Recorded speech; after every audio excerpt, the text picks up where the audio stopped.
more stuff. In the 90s, I was always interested. Oh, what do they have? What can you tell me about? And he'd tell me about this or that or this and that. But over the years, I got more interested in the politics stuff because of what had been coming up. Stay there. I want to hear about this, and then we'll get to JR, Dean, Sean, and Nicholas, and that's it, because I got to get to the other news and try to refocus myself here. They're about to break through in the Antarctic to the oldest lake in the world, 20 million years old. You see, for a lot of you, this is just entertaining radio and TV. And for some others, most of you, your worst stuff's bad, but still, I don't think it's heat between the eyes. For me, I'm in the front lines every day. I think about this when I dream. I think about it when I read books to my children when they're going to sleep at night, and how I've had to risk their lives and their future to tell the truth. I am bitter. I am angry. Because the world is a beautiful, good place full of really good things. But good people, not enough of you stand up against corruption. And it really tears my guts out, because it's not a feeling of fear of the New World Order. It's a feeling of disgust. It's so ridiculous. It's like watching somebody's house burn down with their kids in it, and you come to their door and say, get out. And they're like, there's no fire, as their hair burns off. It's just, it's a bad nightmare. And, I get up here and I joke around some and stuff, and then I get mad at myself because the magnitude of this information is so much crazier than I could even describe. And I listen to the show sometimes on a rebroadcast, and I didn't make all the points I wanted to make. I didn't cover all the news I wanted to cover. I just don't feel worthy to even be bringing you this information. But I've just decided to stop caring, and I'm going to let it all hang out, because I'm just doing the best I can.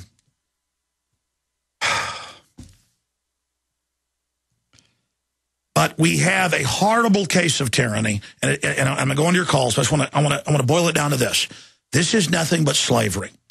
Governments have figured out how to repackage slavery. They ship in addictive chemicals. They then sell them to you when you get addicted. They put you in private prisons that they own and tax the public to pay for it. They take people's children now outside of law and sell them.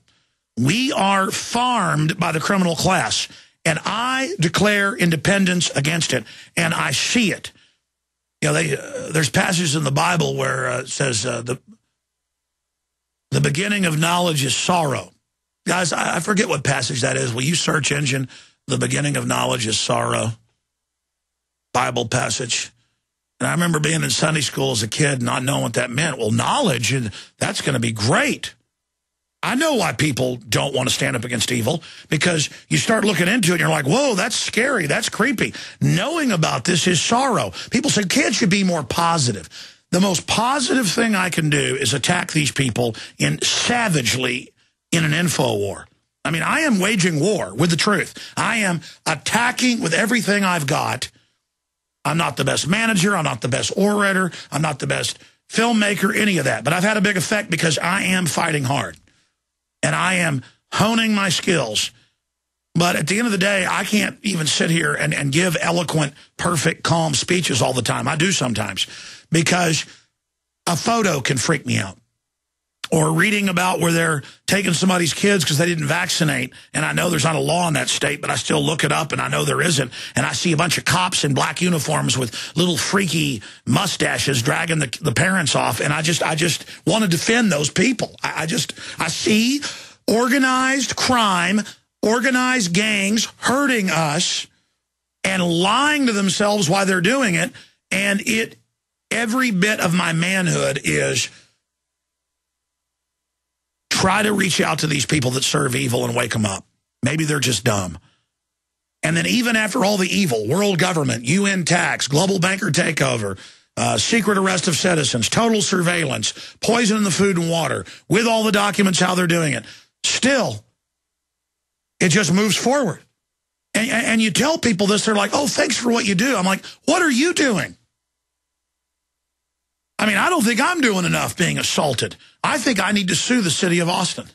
I've hinted for you to do it. They put sodium fluoride, a toxic waste, in your water, along with hundreds of other chemicals, and they pay $1 million a year or more. We've gotten the bills. We've gotten from the city to maybe pay for it. And this goes for all the other cities. I mean, we should be suing the mayor, suing the city manager, suing the water department. And you're like, well, the courts are corrupt. No, you'll start getting some headway. We're getting it pulled out all over the country. A lot of times it's when suits do get filed. And the states come in and say, well, we're going to make you now. Well, you change the legislature. Well, there's a vote fraud. Well, you change that. I mean, somebody assaulting you and putting stuff in your water, under common law, you can do a lot more than sue somebody. I blew my voice out later, just growling with hatred. No, that's another quote. The ending of sorrow is the beginning of wisdom? No, there's another quote or a variant of it. Fear of God's the beginning of wisdom.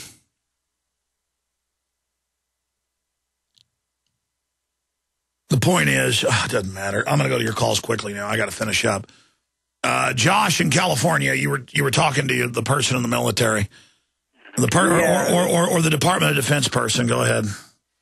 Yeah, my uncle, he previously worked in the Pentagon doing radio. He was one of those radio guys in Vietnam running around with radio pack on, which later led him to be in career intelligence communications, I guess is what it's called. And so I'd always ask him questions about different technology or this and that, and over time my questions progressed into more political things, especially after seeing you and this and that. Okay, what did he say? After 9/11, he really said to me that, there's some bad people in there. And he was referring to really just the Pentagon in general. So I was asking him, about anything he might know or this and that. And he said, there's really some bad people in there now. And he seemed scared. It seemed really different to me than anything else before, like where he was proud about, hiding something cool from me, you know what I mean? Well, you know why? It's all come out. They've had FBI intelligence people like Sybil Evans come out, and she heard Al-Qaeda under Pentagon command on 9/11.